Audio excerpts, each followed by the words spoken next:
ശ്രീമൻ നാരായണീയം ദശകം 27 ക്ഷീരാബ്ധി മഥനവും കൂർമാവതാരവും ശ്ലോകം 10.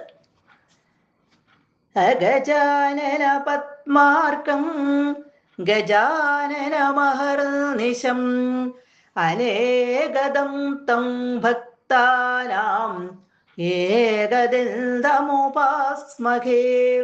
സരസ്വതി നമസ്തുഭ്യം വരദേ ജ്ഞാനരൂപിണി വിദ്യാരംഭം കരിഷ്യാമി സിദ്ധിർഭവതു മേ സദാ.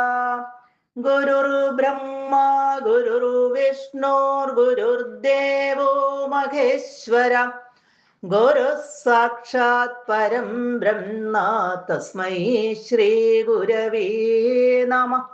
ഓം നമോ ഭഗവതേ വാസുദേവായ.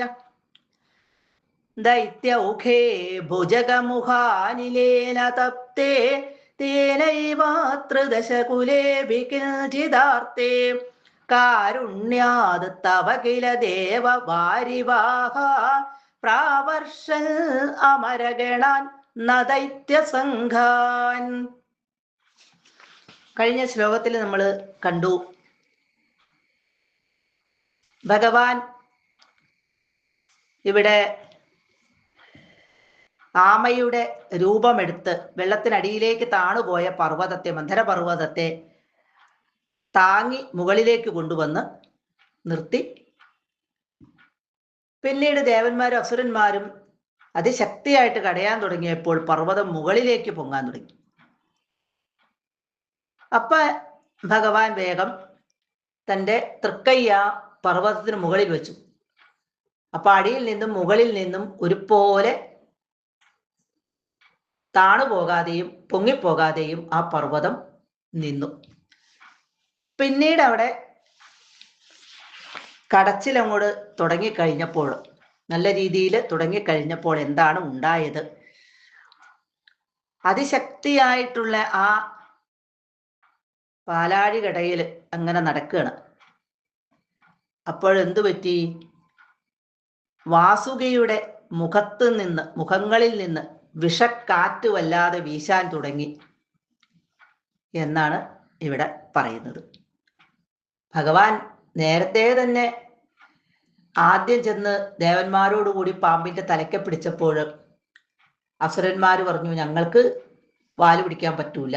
അത് തന്നെയാണ് ഭഗവാൻ ഉദ്ദേശിച്ചത്, അവരെ കൊണ്ട് തല പിടിപ്പിക്കണം. അപ്പൊ വാസുകിയുടെ മുഖങ്ങളിൽ നിന്ന് വായിൽ നിന്നും വരുന്ന ആ വിഷക്കാറ്റ് അവർക്കേ കിട്ടുള്ളൂ, ദേവന്മാർക്ക് കിട്ടില്ല. വേഗം പോയി വാല് പിടിച്ചു. എല്ലാവരും കൂടെ കൂടി ദേവന്മാരും ഭഗവാനും ഒക്കെ പോയി വാലിന്റെ ഭാഗത്തേക്ക് പോയി. അപ്പൊ അസുരന്മാരെല്ലാവരും പാമ്പിന്റെ തലക്കലായി. വിഷക്കാറ്റ് അങ്ങോട്ട് വീശാൻ തുടങ്ങിയപ്പോൾ വാസുകിയുടെ തലക്കലുള്ള അസുരന്മാർക്ക് വളരെയധികം ബുദ്ധിമുട്ടായി. എന്നാ വാലിന്റെ ഭാഗത്തുള്ള ദേവന്മാർക്കും കുറച്ച് വിഷമമുണ്ടായി, എന്നാലും അസുരന്മാരുടെ അത്രയും ബുദ്ധിമുട്ടുണ്ടായില്ല. അപ്പൊ ഭഗവാൻ എന്താണ് ചെയ്തത്? ദേവന്മാരുള്ള ആ ഭാഗത്ത് മാത്രം നന്നായിട്ട് അങ്ങോട്ട് മഴ പെയ്യിച്ചു. അപ്പൊ അവർക്ക് നല്ല കുളിർമ കിട്ടി. അസുരന്മാരുടെ ഭാഗത്തേക്ക് മഴ പെയ്യിച്ചതേയില്ല. അതാണ് ഇവിടെ ഈ ശ്ലോകത്തില് പറയുന്നത്. ദൈത്യൗഖേ, അസുരന്മാർ, ദൈത്യന്മാരുടെ കൂട്ടം. ആ അസുരന്മാര് ഭുജഗ മുഖ അനിലേന, ഭുജകം പാമ്പാണ്, വാസുകിയുടെ മുഖ അനിലേന, മുഖങ്ങളിൽ നിന്ന് പുറപ്പെടുന്ന അനിലേന, അനിലൻ കാറ്റ്, ഇവിടെ വിഷക്കാറ്റാണ്. ആ വിഷക്കാറ്റേറ്റ് തപ്തേ, ചുട്ട് നീറി സങ്കടപ്പെടുന്ന ആ സമയത്ത്, വാസുകിയുടെ മുഖങ്ങളിൽ നിന്ന് വന്ന ആ വിഷക്കാറ്റേറ്റ് അസുരന്മാരെല്ലാം ചുട്ട് നീറി വളരെയധികം ബുദ്ധിമുട്ടുന്ന ആ സമയത്ത് തേന ഏവ ത്രിദശകുലേ, ആ വിഷക്കാറ്റ് കൊണ്ട് തന്നെ, തേന ഏവ, തേന എന്ന് പറഞ്ഞാൽ ആ വിഷക്കാറ്റ്, ആ വിഷക്കാറ്റ് കൊണ്ട് ഏവ തന്നെ ത്രിദശകുലേ, ത്രിദശകുലന്മാർ, ത്രിദശന്മാർ എന്ന് പറഞ്ഞ ദേവന്മാരാണ്. അവർക്ക് 3 ദശകളേ ഉള്ളൂ, ബാല്യം, കൗമാരം, യൗവനം, വാർദ്ധക്യമില്ല. അതുകൊണ്ടാണ് ത്രിദശന്മാരെന്ന് പറഞ്ഞ കുലം, കൂട്ടം. ആ ദേവന്മാരും ത്രിദശകുലേ അപി, ആ ദേവന്മാരും കിഞ്ചിത്, കുറച്ച്, അല്പം, ആർത്തേ, വിഷമിക്കുമ്പോൾ, സങ്കടപ്പെട്ടപ്പോൾ അവർക്കും കുറച്ച് ബുദ്ധിമുട്ടുണ്ടായി. അസുരന്മാരുടെ അത്രയും ബുദ്ധിമുട്ടുണ്ടായില്ല. ദേവ ഭഗവാനെ തവ കാരുണ്യാത് കില നിന്തിരുവടിയുടെ കാരുണ്യത്താൽ തന്നെ വാരിവാഹ ഇവിടെ മേഘങ്ങള് വാരി എന്ന് പറഞ്ഞ ജലത്തെ വഹിക്കുന്ന ആ മേഘങ്ങള് അമരഗണാൻ ദേവന്മാരിൽ പ്രാവർഷൻ നന്നായിട്ട് മഴ പെയ്യിച്ചു. ഭഗവാന്റെ കരുണ മൂലം ദേവന്മാര് നിന്നിടത്തേക്ക് ആ മഴക്കാറ് നന്നായിട്ട് മഴ അങ്ങോട്ട് ചൊരിഞ്ഞു. മഴ പെയ്തുവിടെ ദൈത്യസംഘാൻ ദൈത്യസംഘാൻ അസുരന്മാരിൽ ഇല്ല, മഴ പെയ്യിച്ചില്ല.